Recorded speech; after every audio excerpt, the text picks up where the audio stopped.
Bonjour à tous et bienvenue à nouveau.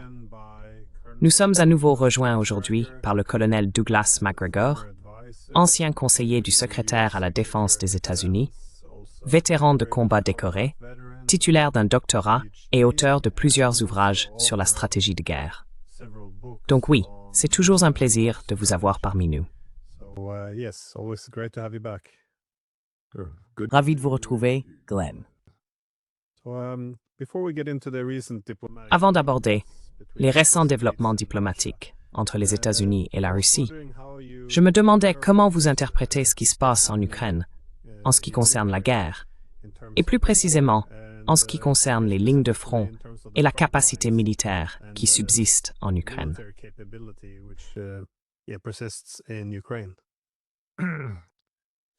Stratégiquement, je ne peux pas ajouter grand-chose à ce qu'a dit Viktor Orban.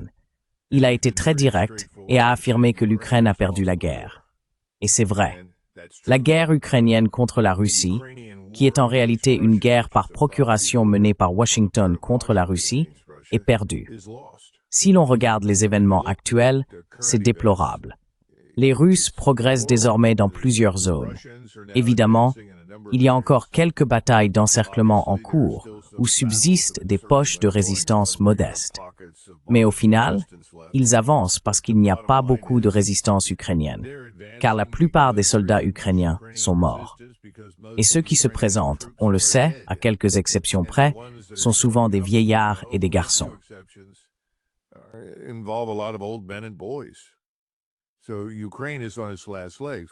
Donc, l'Ukraine est à bout de force, ce qui explique, je pense, pourquoi Zelensky parcourt toute l'Europe en ce moment, essayant désespérément de trouver quelqu'un pour fournir de l'argent et du matériel qui donnerait d'une manière ou d'une autre l'illusion qu'il existe encore un État ukrainien doté de moyens.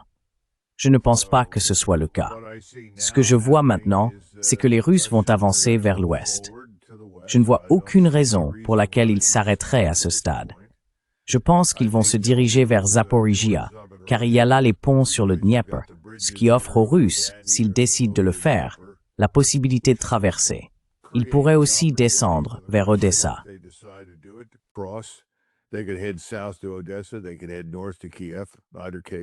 Ils pourraient se diriger vers le nord, vers Kiev, dans tous les cas. Plus au nord, il y a d'autres percées. Mais soyons honnêtes, lorsqu'ils rencontrent les Ukrainiens, leur résistance est faible. Et dans de nombreux cas, les fortifications ne sont plus occupées parce qu'il n'y a tout simplement plus de soldats ukrainiens pour les tenir.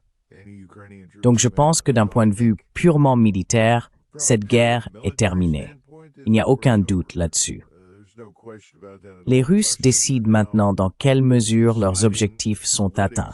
Et je pense qu'ils acceptent une rencontre avec nous en Alaska davantage par courtoisie envers Donald Trump qu'autre chose, et non parce qu'ils en ressentent la nécessité ou le besoin.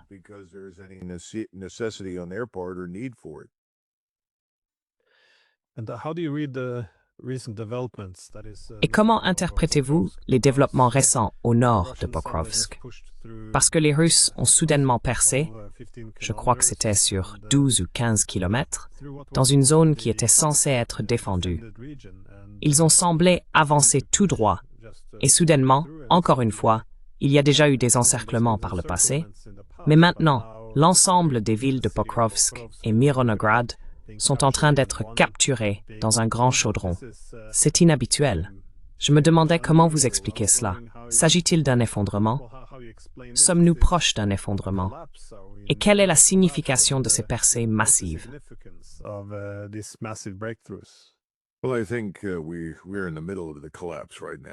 Eh bien, je pense que nous sommes en plein effondrement en ce moment. L'establishment militaire ukrainien n'est plus vraiment capable de faire grand-chose. Ils n'ont plus de grandes réserves à lancer dans la brèche. Et je pense qu'à présent, en particulier avec leurs unités Azov, ils les préservent, même si ce sont en grande partie des unités du ministère de l'Intérieur. Ils les retiennent, à mon avis, pour se protéger eux-mêmes, c'est-à-dire le régime, et espérer le maintenir au pouvoir à Kiev. Ce que vous décrivez est intéressant, car il s'agissait censément de ces fameuses villes forteresses qui devaient être défendues farouchement contre les Russes. Cela rappelle beaucoup, franchement, juin et juillet 1944, lorsque Hitler a déclaré certaines villes, Mogilev et d'autres, comme des places fortifiées à défendre jusqu'au bout.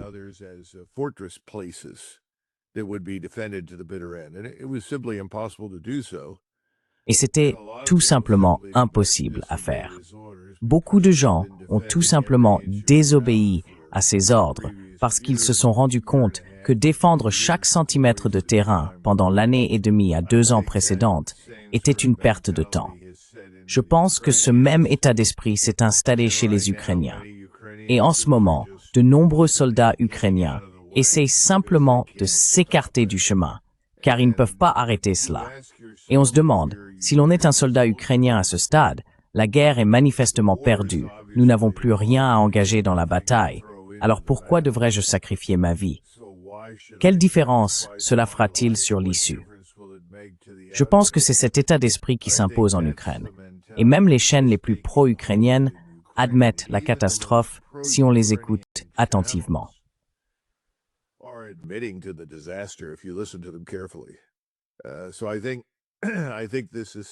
Donc je pense que ça commence à faire son chemin. La question encore une fois c'est, le président Poutine, ses collègues et ce cercle restreint qui dirige les choses ont des objectifs précis. Combien d'entre eux ont été atteints et combien ne l'ont pas été? Il m'est difficile de juger depuis ma position. Je pense que le plan, le désir ou l'objectif d'anéantir l'appareil militaire ukrainien est en grande partie atteint. Mais ensuite, il y a ces problèmes. Il y a les Allemands, bien sûr, qui se lèvent et disent « Eh bien, nous fournirons des missiles Taurus ». C'est un non-sens scandaleux. C'est comme si vous aviez un soldat blessé, épuisé, le dernier homme sur le champ de bataille, et que vous lui donniez un lance-flamme en lui disant « Vas-y, fais de ton mieux ».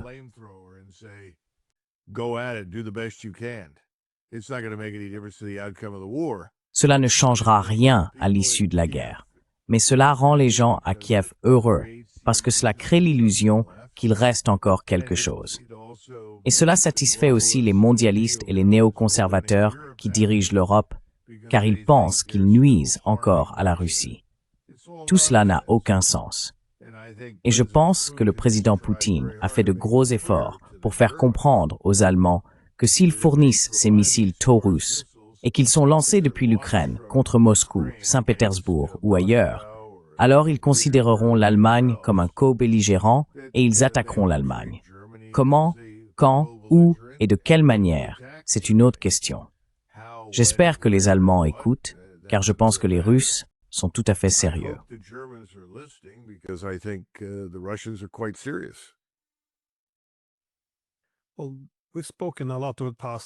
Eh bien, nous avons beaucoup parlé de cela au cours des 3 dernières années, et tu as pratiquement dit dès le premier jour que cette guerre était en train d'être gagnée par la Russie.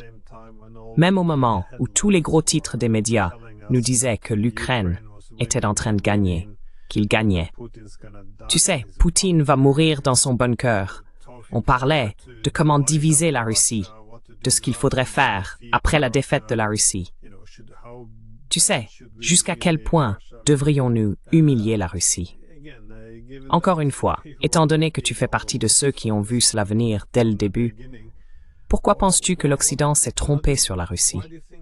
Et quelles erreurs ont été commises de notre côté, c'est-à-dire du côté de l'OTAN et de l'Ukraine?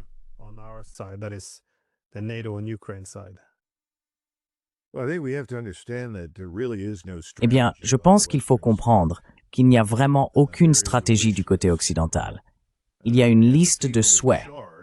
Et les personnes responsables ont décidé, ou ont décidé très tôt en Europe de l'Ouest et aux États-Unis, que la Russie représentait une menace pour le globalisme, une menace pour leur plan pour l'Europe et pour leur plan ici, aux États-Unis. Les mêmes personnes qui veulent des frontières ouvertes et qui ont invité des millions de non-européens dans le monde occidental dans le but essentiellement de détruire ce que j'appellerais les populations de base de l'Europe et des États-Unis, ce sont elles qui veulent désespérément détruire la Russie. C'est une connexion très intéressante. Maintenant, je pense que cela a échoué. Cela s'essouffle en ce qui concerne la guerre avec la Russie. Mais c'est quoi la Russie?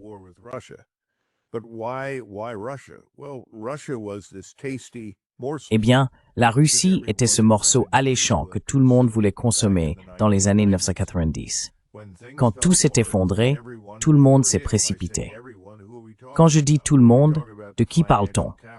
Eh bien, on parle des capitalistes financiers, ceux qui gagnent de l'argent grâce aux frais de transaction, en rachetant des biens, en les démantelant et en les revendant. Des gens comme cet homme, Browder, qui est très en vue dans sa critique du président Poutine. Le président Poutine apparaît à un moment très important de l'histoire de la Russie, car jusqu'à ce moment-là, la Russie était essentiellement sans défense, à nu, face à tous ces gens déterminés à la détruire. Et quand je dis détruire, j'entends la morceler, prendre tout ce qui a de la valeur en utilisant n'importe quel levier à leur disposition, que ce soit le crime organisé ou l'influence directe d'États.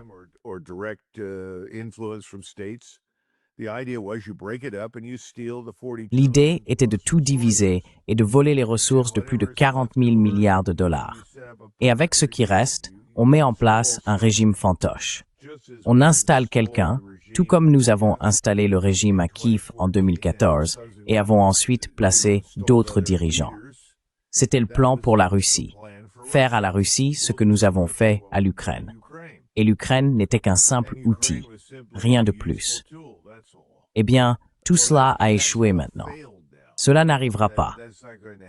Mais nous, en Occident, en Europe occidentale et aux États-Unis, nous nous retrouvons avec des dizaines de millions de personnes qui ont été introduites dans nos pays, que nous n'avions pas demandé, que nous ne voulions pas, que nous ne pouvons pas employer et que nous ne pouvons pas financer.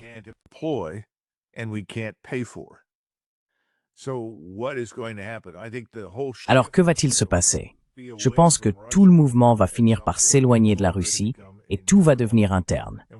Et quand cela arrivera, tous ces gouvernements, celui de Biden, de Macron, de Starmer, tous seront balayés, ce qui, à mon avis, doit arriver dans une certaine mesure.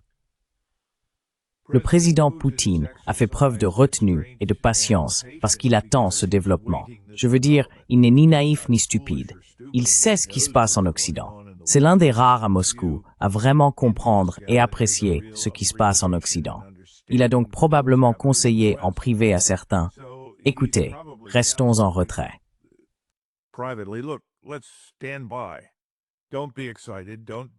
Ne t'emballe pas, n'essaie pas de lancer de grandes offensives. Nous avancerons lentement. Nous userons cette armée jusqu'à ce qu'elle n'existe plus, puis nous prendrons ce que nous jugerons nécessaire pour sécuriser la Russie. Et encore une fois, il n'a jamais été intéressé par le fait de gouverner des non-Russes. C'est d'ailleurs quelque chose que personne ne semble comprendre à cause des médias et des mensonges que tout le monde raconte au sommet des structures politiques. Il n'a aucun intérêt à entrer en Europe. Il ne veut pas gouverner de Ukrainiens de l'Ouest. Ce serait un casse-tête d'une ampleur que nous ne pouvons même pas imaginer. Il le sait et ne veut rien avoir à faire avec ça.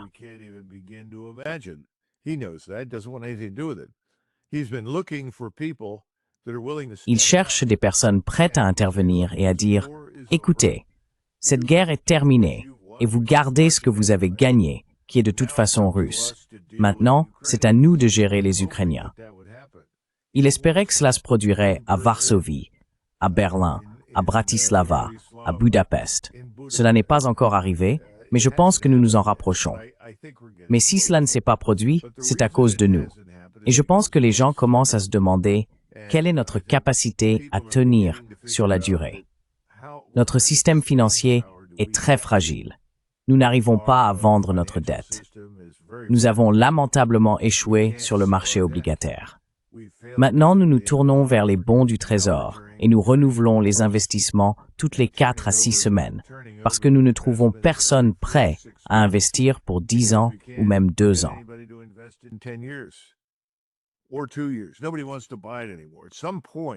Personne ne veut plus l'acheter. À un certain moment, cette locomotive, ce modèle de consommation financé par la dette que nous avons utilisé, qui nous a mené à une dette souveraine nationale de 37 000 milliards de dollars. Au-delà de cela, il y a probablement encore 10 à 20 000 milliards de dollars de dettes ailleurs, dont les Américains n'ont même pas conscience ou qu'ils ne comprennent pas. En réalité, nous approchons de la fin. Et je pense qu'il y a un sentiment que nous arrivons à la fin de ce système de consommation financé par la dette. Et je pense que Poutine a attendu que cela se produise. Il a fait tout ce qu'il pouvait, avec le reste du monde, pour essentiellement se débarrasser de la dette. Les BRICS visent justement à se défaire de la dette américaine et occidentale et à être sans dette.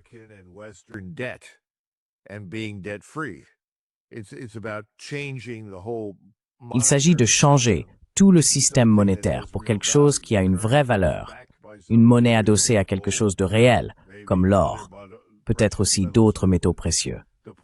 Mais l'essentiel, c'est que tout le monde essaye de prendre ses distances avec nous. Nous sommes ce qu'on pourrait appeler le patient zéro, le porteur initial de la peste. Quelle peste? Eh bien, la peste, c'est le dollar. Le dollar est un poison. C'est ainsi que nous transmettons notre dette aux autres. Alors que font les gens? Ils se dédollarisent. Ils s'en débarrassent. Ce que j'essaie de dire, c'est que nous devrions comprendre la réalité de notre situation en Occident. Une réalité que personne ne veut aborder. Mais je pense que le président Poutine comprend cette réalité. Je sais que Xi la comprend, et je sais que Tokyo et Séoul l'ont compris aussi.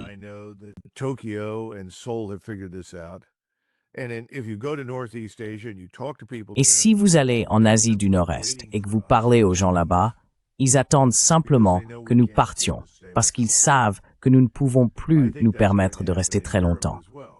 Je pense que cela va aussi se produire en Europe. Mais en attendant, que recevons-nous de Washington? Eh bien, nous avons ce théâtre politique. Nous voulons entretenir la fiction que nous sommes encore aujourd'hui, ce que nous étions il y a 30 ans, que rien n'a vraiment changé. Cela ne va plus fonctionner très longtemps. Donc je pense qu'en fin de compte, le président Trump, lorsqu'il ira en Alaska pour rencontrer le président Poutine, sera poli. Je pense qu'ils seront tous les deux polis l'un envers l'autre. Et je pense que le président Poutine clarifiera sa position, qui n'a pas changé depuis très longtemps. Le président Trump écoutera. Comprend-il parfaitement ce qu'il entend? Je ne sais pas.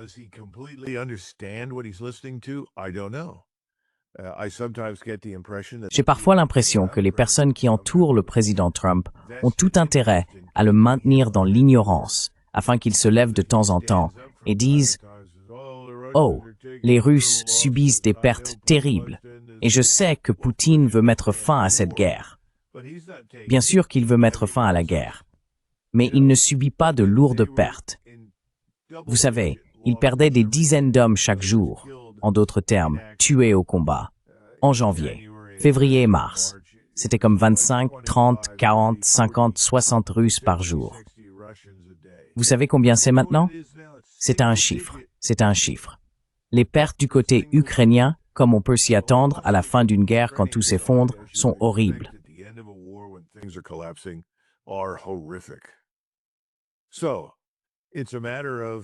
Donc il s'agit d'aller de l'avant, d'atteindre le fleuve Dniepr. Mais une fois arrivé là, la question à se poser est « D'accord, nous sommes allés aussi loin. Nous avons atteint l'objectif de détruire la force ukrainienne, mais il reste cette façade de gouvernement à Kiev. Nous n'avons toujours personne à qui parler, réellement. Nous avons cet homme, Trump, mais que peut-il vraiment apporter? Vous savez, si vous cherchez quelque chose comme le traité d'État autrichien, cela a pris beaucoup de temps à négocier. Les Autrichiens étaient fortement impliqués. Ils voulaient être neutres.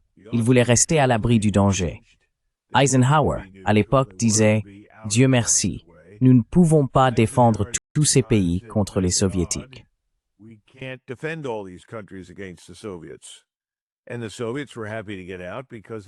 Et les Soviétiques étaient contents de partir, parce qu'ils ne voyaient aucun véritable intérêt stratégique à rester là-bas. L'Autriche ne leur offrait rien. Donc, au final, cela a fonctionné. Tout le monde a signé. Les garanties ont été données. Si vous êtes le président Poutine, où cela va-t-il se produire? Qui va le faire? Donc, lorsqu'il va rencontrer le président Trump, je pense qu'il sera très poli, mais je ne crois pas qu'il ait la moindre confiance dans la capacité du président Trump à tenir ses promesses. Combien de fois avons-nous entendu le président Poutine dire à tout le monde « J'ai connu plusieurs présidents. Ils semblaient tous être de bonnes personnes et voulaient agir différemment. »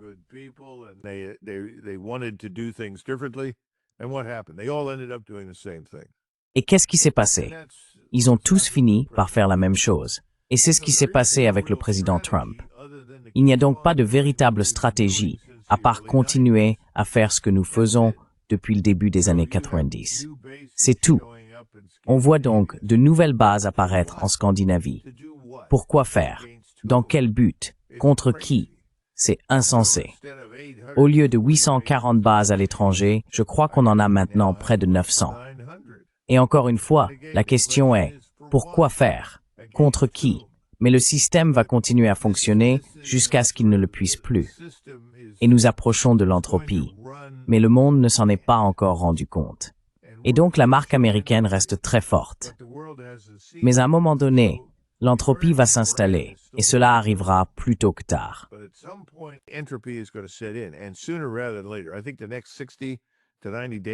Je pense que les 60 à 90 prochains jours vont être très volatiles ici aux États-Unis, sur le plan financier et économique.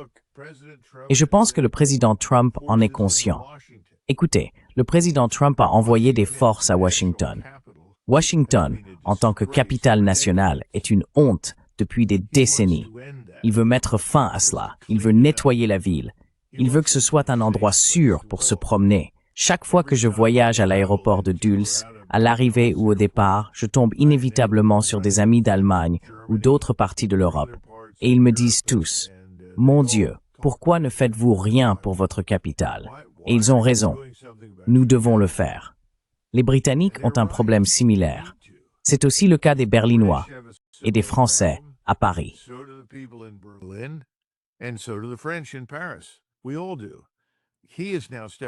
Nous le faisons tous. Il a maintenant pris les devants et il va agir.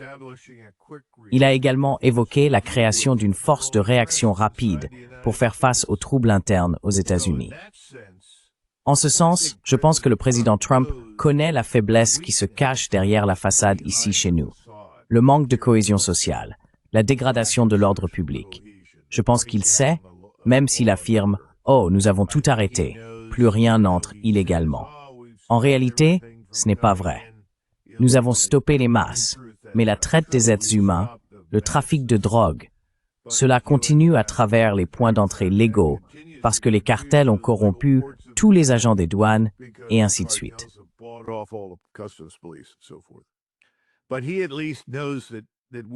Mais au moins, il sait que nous sommes en grande difficulté ici, aux États-Unis. Alors, que va-t-il faire une fois cette réunion terminée? Qu'est-ce qu'il va annoncer? J'ai promis de garantir la neutralité de l'Ukraine. Je promets que les Russes vont redoubler d'efforts et soutenir cela. J'ai dit que j'allais convaincre l'OTAN sur cette question. À l'heure actuelle, l'OTAN écoute-t-elle vraiment Donald Trump? Qui fait partie de l'OTAN? C'est un troupeau de chats. Combien de ces chats veulent marcher vers l'Est et mener la grande guerre contre la Russie? Pas beaucoup, voire aucun. Alors, que peut livrer le président Trump? Je pense que Poutine le sait. Pas grand-chose. Et je pense que le président Trump sait qu'il ne peut pas faire grand-chose.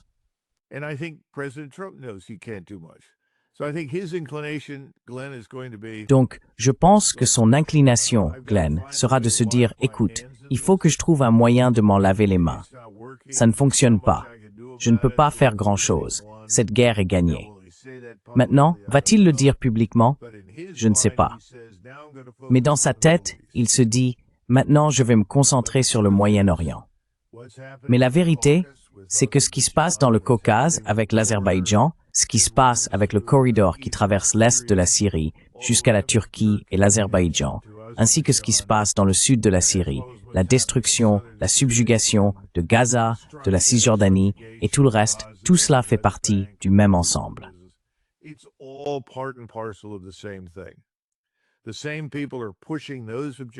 Les mêmes personnes qui poursuivent ces objectifs et ces buts sont celles qui ont mené la guerre contre la Russie.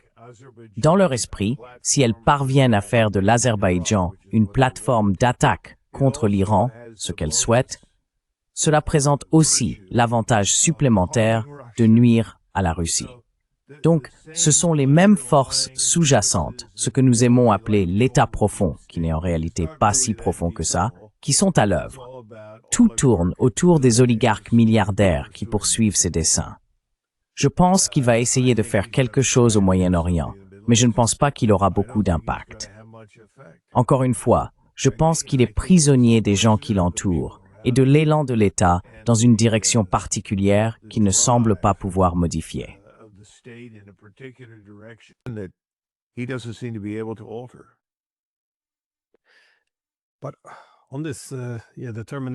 Mais cette détermination, cependant, à continuer de s'en prendre à la Russie, même maintenant que l'on constate que la guerre est perdue, comment expliquez-vous encore la stratégie plus large de l'OTAN? Je veux dire, vous connaissez ces gens. Vous avez joué un rôle central dans la planification stratégique, du Kosovo à l'Irak. Comment sont-ils en privé? Parce que tous les documents stratégiques sont un peu édulcorés. Mais de quoi parlent-ils vraiment lorsqu'il s'agit de ce qu'ils attendent de la Russie? D'un point de vue plus large, quelle est la position de la Russie dans le monde par rapport à la nôtre? Qu'est-ce qui se cache essentiellement derrière cette idée du type de relation que nous devrions avoir avec les Russes?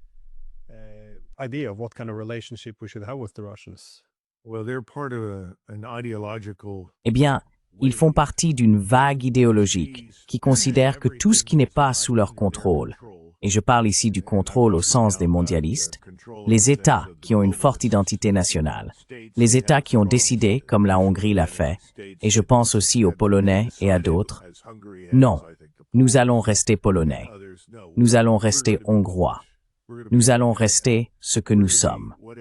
Nous n'allons pas devenir une nation polyglotte, embourbée dans le wokisme et engagée dans un suicide à l'échelle nationale. En d'autres termes, ces mondialistes, c'est ce qu'ils veulent. Ils veulent cela pour la Russie. Ils veulent simplement étendre la maladie qui tue l'Occident à la Russie, à la Chine, à n'importe qui, n'importe où, parce qu'idéologiquement, ils pensent avoir raison. Ils pensent qu'ils représentent l'avenir.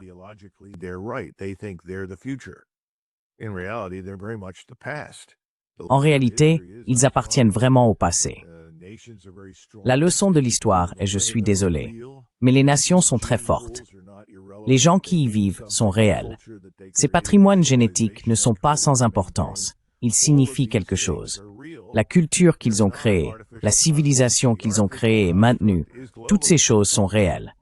Ce ne sont pas des constructions artificielles. La construction artificielle, c'est le globalisme.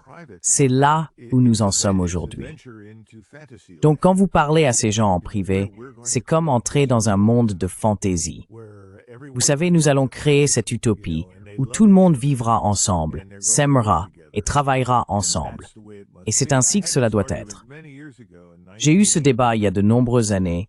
Mon Dieu, je crois que c'était en 1995, quand je suis retourné dans l'Ohio pour les accords de Dayton.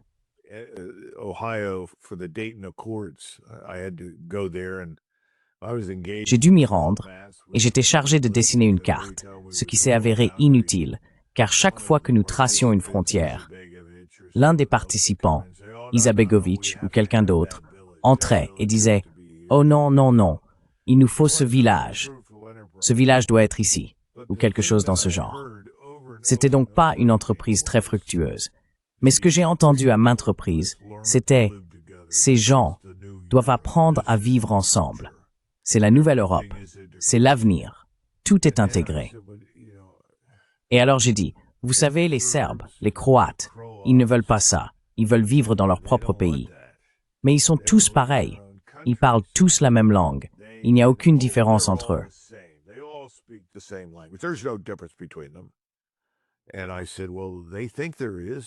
Et j'ai dit, eh bien, ils pensent qu'il y en a une. Et il y a beaucoup de preuves qu'ils ont raison. Il y en a une. Et je dois vous dire que certains de vos compatriotes étaient parmi les pires contrevenants. J'ai finalement été lassé de traiter avec un Norvégien. Et je lui ai dit franchement, J'ai dit, eh bien, alors supprimons la frontière entre la Norvège et la Suède. Quelle est la différence entre les Norvégiens, les Suédois et les Danois? Pourquoi ne vivez-vous pas tous dans la même construction civilisationnelle? Et bien sûr, eh bien c'est différent. Non, c'est pas différent. La Norvège existe parce qu'il y a des gens qui se disent norvégiens. Ils ont une culture, une langue, une histoire, un but.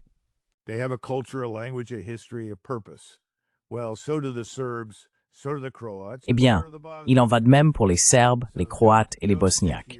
Alors ne venez pas me dire que tout cela n'a aucune importance. Mais ces gens-là sont les précurseurs de personnes comme Tony Blinken et les précurseurs de pratiquement tous ceux que j'appellerais, en quelque sorte, les cinglés qui vivent à Washington, D.C., qui vivent au pays imaginaire où tout est woke, où tout le monde est heureux et s'aime. Et vous savez, nos propres pays sont actuellement divisés selon des lignes raciales, culturelles et économiques. Je veux dire, ce n'est pas une grande fête sans fin. Ça a été une catastrophe. Et j'essaie de rappeler aux gens, ils me disent, eh bien, que se passe-t-il si tout s'effondre?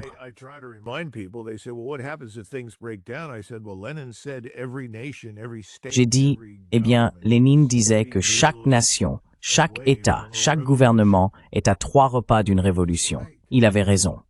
Quand cela s'effondre, tout part en vrille. Et c'est là que tout le monde dit, attendez une minute, que faites-vous dans mon pays? Vous n'êtes pas moi. Vous savez, pourquoi touchez-vous tout cet argent? Je veux dire, l'Allemagne a un vrai problème en ce moment, parce que je pense que les Allemands se sont littéralement pliés en 4 pour verser des sommes incroyables à toutes ces personnes qui sont arrivées dans le pays et que personne ne veut là-bas. Et d'ailleurs, ils vivent infiniment mieux et touchent plus d'argent que les Allemands eux-mêmes.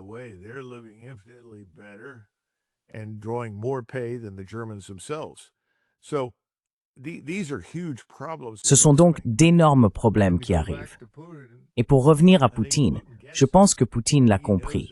Je pense qu'il sait que cela approche. Tout comme Xi et son entourage. Il nous regarde et voit que tout s'effondre. Je pense qu'en privé, le président Trump est préoccupé par cela. C'est pourquoi il prend les mesures qu'il prend ici, dans le pays. Mais en attendant, à l'étranger, il ne semble pas avoir beaucoup de contrôle. Je pense que la CIA, le département d'État, les hauts responsables militaires, il y a une cabale à Washington qui a tout intérêt à ce que rien ne change et que nous continuions sur cette voie. Je ne pense pas qu'il puisse y faire grand-chose.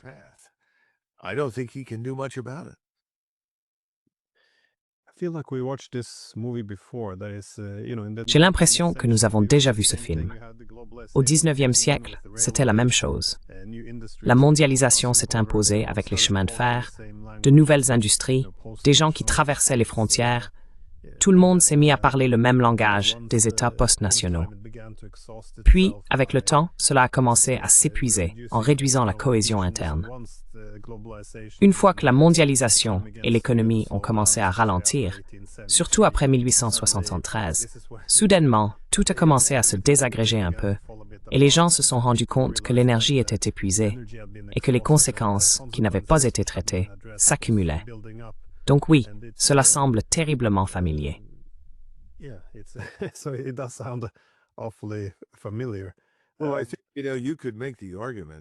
Eh bien, je pense que l'on pourrait dire que nous, ici aux États-Unis, ainsi que les États d'Europe de l'Ouest, sommes tous devenus une sorte d'Autriche-Hongrie. Maintenant, ce que nous ne comprenons pas, c'est pourquoi l'Autriche-Hongrie a tenu aussi longtemps.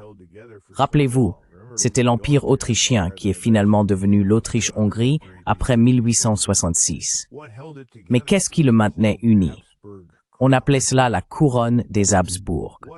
Qu'est-ce qui nous unit, nous? Voilà la question.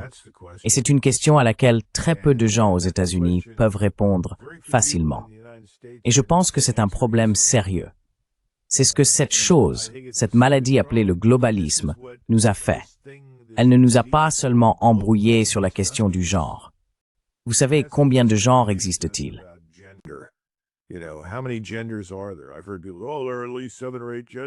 J'ai entendu des gens dire « Oh, il y a au moins 7 ou 8 genres. » Vraiment? Pas dans le monde réel. C'est insensé. Toutes les choses que nous considérions comme vraies, productives et saines ont été rejetées. Et donc, il y a un chaos intérieur. Les gens se remettent en question les institutions, remettent en question leur gouvernement. Mais tout le monde a peur de s'avancer, de peur que si l'on écarte les personnes au pouvoir, qui prendra leur place. Je veux dire, s'il y a bien un problème que nous avons vraiment, et c'est pas propre à nous, mais c'est un énorme problème pour les États-Unis, et je pense que c'était aussi le cas dans une grande partie de l'Europe occidentale, c'est que ce qu'on appelle le vivier de talent est très limité. Parce que toute personne qui a eu l'audace de ne pas être d'accord a été écartée.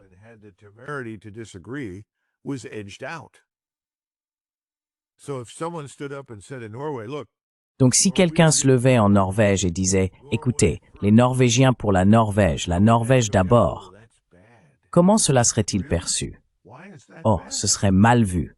Vraiment? Pourquoi est-ce mal vu? Eh bien, il faut comprendre, on ne peut pas faire ça. Je veux dire, c'est ce qu'on inculque aux gens. C'est insensé. Ça finira par disparaître. Mais comme tout le reste, ça va empirer avant de s'améliorer. Et tout cela est lié à cette guerre en Ukraine. Vous savez, si on peut faire tomber Poutine, comme si Poutine en tant qu'individu était la Russie. Poutine dirige la Russie, et il est fortement soutenu, comme vous le savez, si vous regardez n'importe quelle donnée de sondage légitime.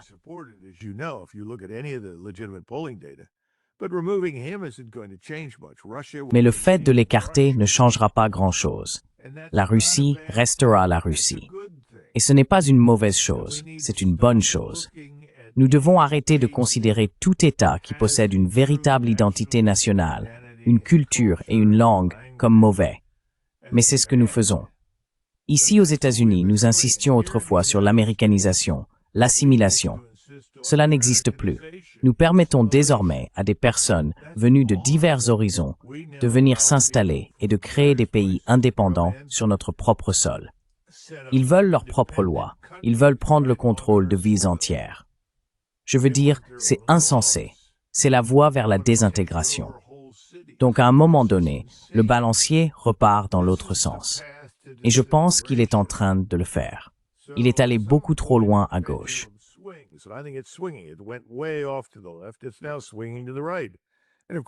Ça penche maintenant vers la droite. Et bien sûr, tout le monde à gauche crie « Vous voyez nazi !» Mais cela n'a rien à voir avec le nazisme. Cela a tout à voir avec la survie de la civilisation occidentale et des identités nationales des personnes et des peuples qui l'ont créée. Mais vous savez, pour l'instant, nous allons persister sur cette voie très destructrice. Et je pense vraiment que Donald Trump est quelqu'un de partagé, parce qu'il sait que ce que j'ai dit est vrai, et il y croit. Mais d'un autre côté, les gens qui l'ont financé, ceux qui le contrôlent, ceux qui l'emmènent d'un point A à un point B, ceux qui lui remettent ses notes ou lui disent quelque chose,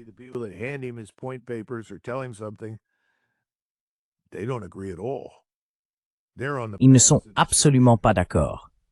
Ils sont sur la voie de la destruction. Et ils regardent les différentes entités et les membres du cabinet, combien de ces personnes lui sont réellement fidèles et combien le sont à d'autres. Je veux dire, c'est un énorme problème. Je ne pense pas que ce soit propre à notre situation, mais c'est vraiment, vraiment grave. Donc en attendant, je pense que ce qu'il se dit, c'est « Je dois probablement me débarrasser de ce dossier ukrainien pour pouvoir me concentrer sur le Moyen-Orient. » Comme si quelque chose de positif pouvait s'y produire, ce que je ne crois pas.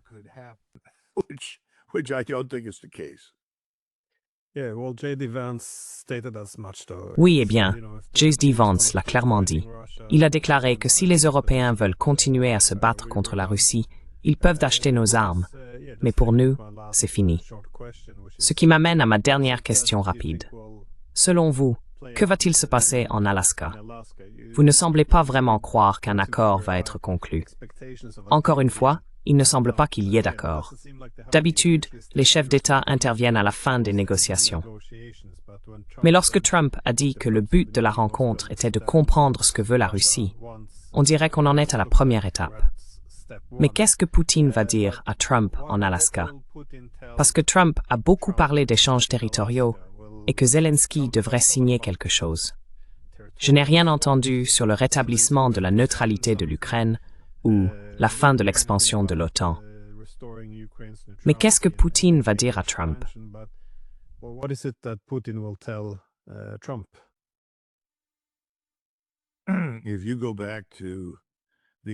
Si vous revenez à l'entretien que Tucker Carlson a mené avec le président Poutine, je dirais qu'environ la moitié de cet entretien, voire un peu plus, a consisté pour le président Poutine à essayer d'expliquer à Tucker Carlson ce qu'est la Russie. Et tout tournait autour de la Russie. D'où vient la Russie? Quelle est l'origine ultime de cet État que nous appelons la Russie? Qui sont les Russes? Et quels sont leurs intérêts? Nous n'avons jamais compris nos propres intérêts. Nous n'en avions pas besoin. Nous étions très riches. Personne ne nous menaçait vraiment. Nous vivons sur une île située entre l'Atlantique et le Pacifique, avec des voisins faibles au sud qui ont passé la majeure partie de leur temps à lutter contre toutes les forces de la pauvreté, de la criminalité et de la misère que l'on peut imaginer.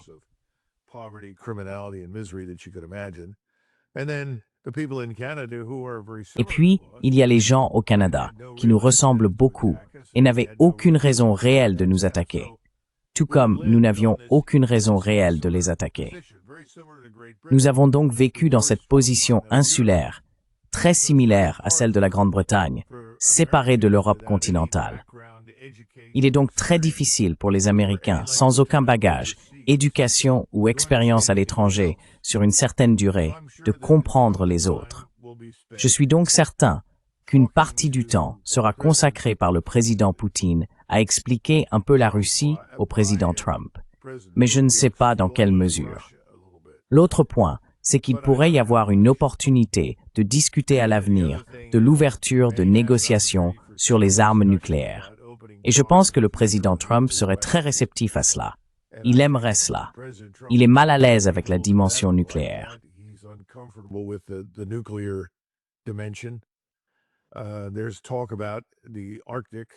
On parle de l'Arctique. Le problème, c'est qu'il y a de nombreux pays comme le vôtre qui ont une façade maritime sur l'Arctique. Ils ont un intérêt dans ce corridor qui permet désormais aux navires de circuler, ainsi que dans toutes les richesses minérales qui s'y trouvent. Je ne pense donc pas que vous arriverez à quoi que ce soit sans une conférence sur l'Arctique, où tout le monde s'assoit et essaye de déterminer ce qu'il veut et comment il souhaite procéder. Et je pense que c'est ce que le président Poutine dira au président Trump s'il aborde le sujet. Mais je pense qu'il pourrait en ressortir une sorte de plan pour avancer à l'avenir et parvenir à un accord sur les armes nucléaires de différents types et catégories. Plus précisément, d'ailleurs en ce qui concerne le traité INF, que nous avons très bêtement et stupidement mis de côté.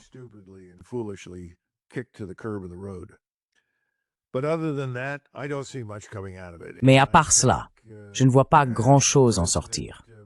Et je pense que le président Poutine a fait cela par courtoisie envers le président Trump et a dit « Oui, nous sommes d'accord, nous allons nous rencontrer ». Mais au final, à part se serrer la main, sourire et convenir de discussions futures, notamment sur le nucléaire, je pense que le président Trump dira « Écoutez, nous avons fait de notre mieux. Cette affaire doit aller jusqu'au bout. » Rappelez-vous, il avait donné cette analogie stupide à propos des enfants dans la cour de récréation qui se battent sans comprendre du tout ce à quoi il avait affaire en Ukraine. Mais il va en arriver à la conclusion que cela doit s'épuiser de soi-même et qu'il ne peut pas le régler. Je ne serais pas surpris s'il disait que c'est vraiment une question qui doit être résolue par les Européens, ce qui d'ailleurs a toujours été le cas.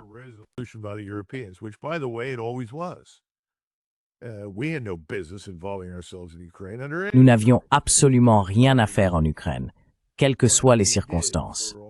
C'est insensé. Mais nous l'avons fait, pour toutes les mauvaises raisons, par tous les suspects habituels. Donc je pense que c'est probablement là que ça va mener. Je serais surpris qu'il se passe autre chose, parce que le président Trump, au fond de lui, n'est pas belliqueux. Ce n'est pas quelqu'un qui veut la guerre.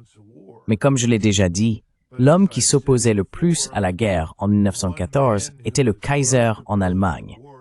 Mais quand il a eu l'occasion de l'arrêter, il ne l'a pas saisi. Et c'est un peu comme ça que je vois le président Trump. Il y a un manque de confiance en soi parce qu'il y a un manque de compréhension. Je veux dire, on lui a déjà demandé, « Avez-vous lu la Constitution ?» Il a répondu, « Non ». On lui a dit, « Eh bien, vous devriez vraiment la lire ». Il a dit, « Non, c'est pas nécessaire. J'ai tout un staff pour ça. »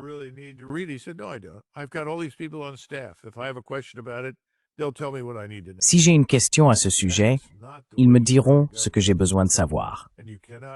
Ce n'est pas ainsi qu'on dirige un gouvernement, et on ne peut pas mener une politique étrangère de cette façon. Et souvenez-vous, il est assis en face de personnes qui sont des diplomates et des militaires professionnels qui ont étudié toutes les cartes, qui connaissent l'histoire. Ils peuvent vous dire ce qu'était l'Ukraine il y a 100 ans, 200 ans, 300 ans, 400 ans, 500 ans. Ils peuvent vous dire où étaient les frontières, qui contrôlait quoi, quand et tout le reste. Ils baignent là-dedans. Et nous, qu'apportons-nous? Witkoff. Maintenant, peut-être que Marco Rubio, qui à mon avis connaît probablement beaucoup de choses sur Cuba et les Caraïbes parce qu'il est cubain, mais je ne pense pas qu'il connaisse grand-chose sur la Russie. Je ne pense pas qu'il connaisse grand-chose sur l'Europe de l'Est.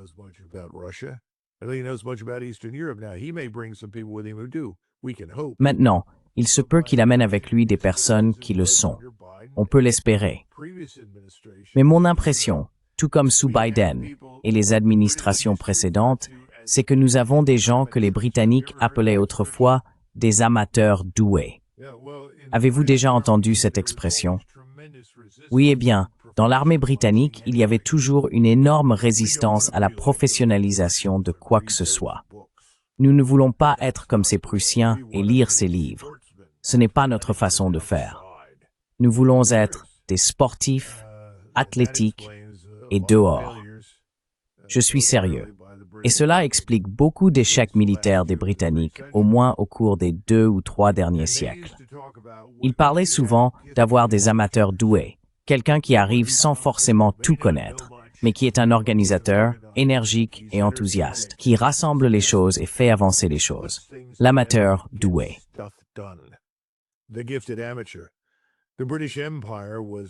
L'Empire britannique était, à bien des égards sur le plan militaire, dirigé par des amateurs talentueux. Eh bien, on pouvait se permettre beaucoup de choses dans le monde en développement. En fait, dans certains cas, c'est encore possible aujourd'hui. Mais cela ne fonctionne plus dans le monde dans lequel nous vivons aujourd'hui, au XXIe siècle. Il faut des professionnels compétents et bien formés, mais il faut aussi les écouter. Et je sais que le président Trump n'a pas d'intérêt pour les longues discussions sur quoi que ce soit, et il n'aime pas lire beaucoup de documents. Alors, va-t-il arriver en sachant plus de choses qu'avant? Peut-être un peu. Est-ce que quelqu'un va l'emmener à Parkland et lui dire « Écoutez, Monsieur le Président, l'Ukraine est détruite. Des millions de personnes souffrent. Au moins 1,8 million de soldats ukrainiens sont morts. Est-ce qu'on va lui dire la vérité? »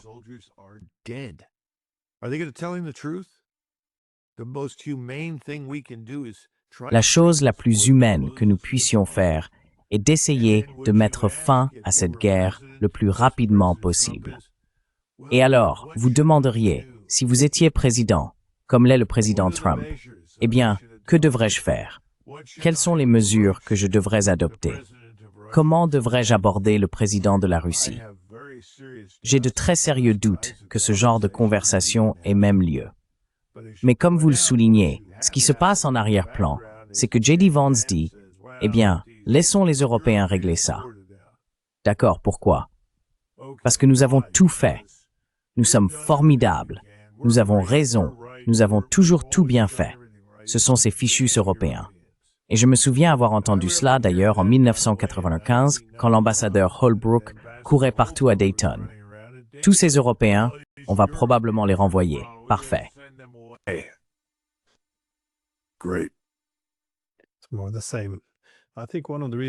C'est toujours la même chose. Je pense qu'une des raisons pour lesquelles il y a autant d'amateurs aujourd'hui et moins de professionnels, c'est l'idéologie, pour être honnête. Autrefois, il y avait des professionnels qui parlaient d'histoire et d'intérêts nationaux, d'intérêts concurrents. d'intérêts de sécurité opposés, où il faut s'affronter, où l'on peut harmoniser les intérêts, ce que doit être la diplomatie. De nos jours, l'idéologie simplifie tout à l'extrême en opposant les gentils aux méchants, ce qui empêche vraiment de faire des compromis. Même reconnaître les préoccupations sécuritaires de ses adversaires est considéré comme immoral, car cela pourrait les légitimer. Je veux dire, on a vraiment simplifié les choses à l'excès, je pense, avec ça. Bref, merci encore comme toujours pour votre temps. Je sais que vous êtes occupé. Donc oui, merci encore. Merci Glenn, c'était une excellente façon de conclure. Merci de l'avoir dit.